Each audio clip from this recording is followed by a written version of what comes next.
నమస్తే welcome to Y news నేను కళ్యాణి విశాఖ సింహాచలం సింహగిరిపై రేపు రాత్రి జరగనున్న స్వామివారి వార్షిక కళ్యాణోత్సవానికి సింహగిరి అంతా వైభవంగా ముస్తాబైంది భక్తుల కోసం అధికారులు సకల ఏర్పాట్లు సిద్ధం చేశారు ఉత్తర గోపురం వద్ద కళ్యాణం జరిగే ప్రధాన వేడుకను భారీ సెట్టింగులతో కన్నులకు ఇంపుగా అలంకరిస్తున్నారు ప్రతి ఏటా జరిగే ప్రధాన ఉత్సవాల్లో స్వామివారి కళ్యాణ మహోత్సవం అత్యంత ప్రధానమైంది ఈ కళ్యాణ మహోత్సవానికి దేశం నలుమూలల నుండి వేలాది మంది భక్తులు తరలివస్తుంటారు కళ్యాణానికి ముందు జరిగే రథయాత్ర ఎంతో విశిష్టమైంది ఈ రథయాత్ర రాత్రి 8:30 నిమిషాలకు ప్రారంభమవుతుంది సింహగిరి మాడవీధుల్లో వేలాది మంది భక్తులు రథం లాగుతూ పరవశించిపోతుంటారు సింహగిరి అంతటా హరినామస్మరణతో మారుమోగుతుంది ఆలయ అనువంశిక ధర్మకర్త పూసపాటి అశోక్ గజపతిరాజు పట్టు వస్త్రాలు తలంబ్రాలు సమర్పించనున్నారు అన్ని శాఖలకు చెందిన అధికారుల సమన్వయంతో ఉత్సవం ఘనంగా నిర్వహిస్తామని దేవస్థానం కార్యనిర్వహణాధికారి సుబ్బారావు తెలిపారు ఈ 5 రోజుల పాటు స్వామివారు 5 వాహనాలలో విహరించనున్నారు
सुंदराय शुभांगाय मंगलाय महोजसे सिंहशैल निवासाय श्री नृसिंहाय मंगलम श्री श्री श्री वराहलक्ष्मी नृसिंहस्वामिवारी सन्निधाనంలో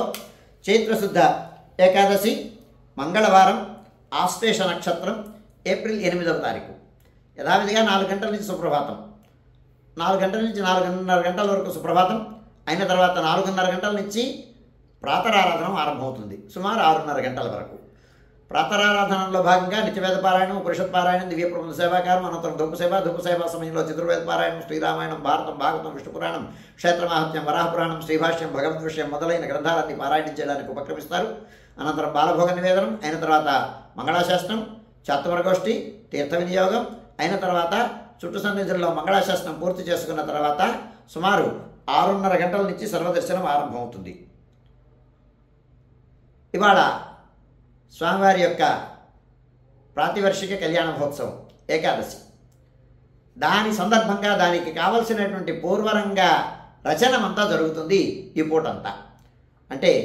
ధ్వజస్తంభానికి రజ్జువును ఏర్పరచుకోవడం అలాగే యాగశాలలో కావలసినటువంటి సామాన్లన్నీ సంభారాలన్నీ సర్దుకోవడం ఈ కార్యక్రమాలన్నీ జరుగుతాయి 11:30 గంటల నుంచి 12:15 గంటల వరకు రాజభోగ నివేదనం మహానివేదనం ఈ సమయంలో భక్తుల యొక్క దర్శనములు నిలుపుదల చేయడం జరుగుతుంది ఏకాదశి ప్రయుక్తమైనటువంటి ఆస్థానం సేవకాలం ఈ సమయంలో జరుగుతుంది 12:15 గంటల నుంచి 2:30 గంటల వరకు సర్వదర్శనం కొనసాగుతుంది 2:30 గంటలకు మధ్యాహ్న విరామం 2:30 నుంచి 3 గంటల వరకు అవుతుంది 3 గంటలకు 2:30 గంటలతో భక్తుల యొక్క దర్శనములు నిలుపుదల చేయడం జరుగుతుంది ఇవాళ రోజున 3 గంటలకు మధ్యాహ్న విరామం అయి పూర్తయి అవకాశం జరిగిన తర్వాత 3 గంటల ప్రాంతంలో కొట్నాల ఉత్సవం జరుగుతుంది విశ్వక్సేనారాధనం పుణ్యాహవచనం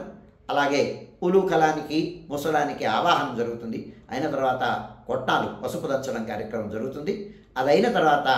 ఆరాధన ఆరంభమవుతుంది ఆరాధన పూర్తయిన తర్వాత గ్రామ బలిహరణం అయిన తర్వాత అయి వచ్చిన తర్వాత ధ్వజ ఆరోహణం జరుగుతుంది ధ్వజ ఆరోహణం అయిన తర్వాత సుమారు 6:30 గంటల ప్రాంతంలో 6:30 గంటల ప్రాంతంలో ధ్వజారోహణం జరుగుతుంది ఈ గరుత్మంతుడిని అంటే స్వామివారి యొక్క కళ్యాణోత్సవాలు జరుగుతున్నాయి అని దేవతలందరినీ ఆహ్వానం చేస్తామన్నమాట ఆహ్వానించి ఈ పటాన్ని ఆరోహణం చేస్తాం ఈ గరుత్మంతుని యొక్క ప్రసాదాన్ని స్వీకరించినందువలన సంతానార్థులైనటువంటి వాళ్ళందరికీ సత్సంతానం కలుగుతుంది ఇది విశేషం స్త్రీభ్య సంతానకాపేభ్య అని ఈ ప్రసాదాన్ని వాళ్ళకి ఇమ్మమని చెప్తోంది శాస్త్రం ఇది విశేషం ధ్వజారోహణం అయిన తర్వాత స్వామివారు బంగారు తొడుక్కిని అని పైన అమ్మవార్లు ముత్యాల పల్లకీలోన బయలుదేరి గ్రామ వీధుల్లో స్వామివారు ఒక పక్కని అమ్మవారు వేరో పక్కనిచ్చి వస్తూ మన జోడుభద్రాల దగ్గర ఏర్పరిచినటువంటి వేదికలపైన ఎదుర్కోలు ఉత్సవం జరుగుతుంది. స్వామివారి పక్షాన ఉన్నటువంటి వారు కొంతమంది, అమ్మవారి పక్షాన ఉన్నటువంటి వాడు కొంతమంది ఉండి సంవాదం జరుగుతూ ఎదుర్కోలు ఉత్సవంలో అమ్మవారి యొక్క వైభవం అలాగే స్వామివారి యొక్క వైభవాల్ని కీర్తిస్తూ ఈ ఇద్దరి దంపతుల యొక్క ఆ కలయిక వలన లోకమంతా సుఖంగా సుభిక్షంగా కళ్యాణమయంగా ఉండాలి అని ఆశాసిస్తూ అక్కడ ఎదుర్కోలు ఉత్సవం జరుగుతుంది. అయిన తర్వాత స్వామివారు అమ్మవారు కలిసి బయలుదేరి రథం దగ్గరికి వేయించేస్తారు. అక్కడ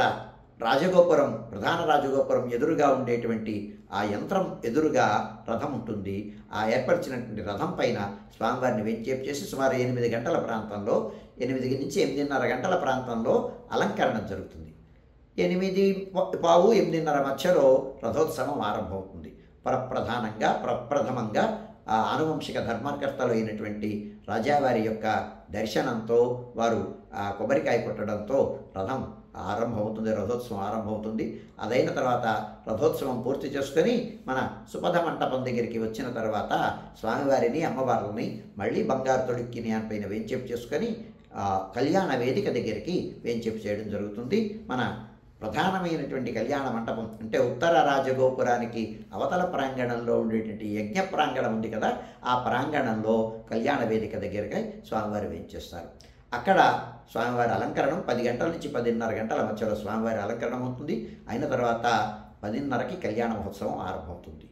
ఇది చాలా విశేషమైనటువంటి ఉత్సవం, కన్నుల పండుగగా మనం దర్శించినటువంటి ఉత్సవం. అందుచేత